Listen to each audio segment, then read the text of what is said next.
faci niște paste grozave. Aici pusei, fii atent, niște ardei capia, așa, și câteva roșii din grădină. Aici am niște ceapă dată la blender,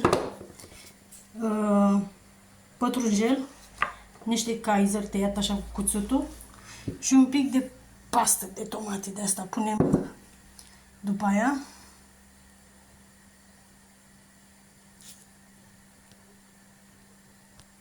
Pusărăm apa la încins cu sare, clocotește și acum desfacem un pachet de ăsta de paste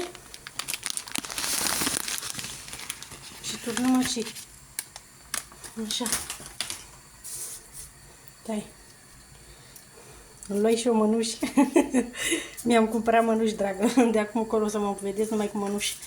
Așa. Lăsăm aici să... de ce fac cu asta? Până să fierbe pastele alea, m-am pus să curăț usturoiul ăsta. Și nu știu, cred că mai pun și din asta cu un picuț, că e prea mult și spusei. Deci pasta asta. Ardei capia cu câteva roșii din grădină, ceapă de asta, pastă, Kaiser, pătrunjel mult, mie îmi place foarte mult.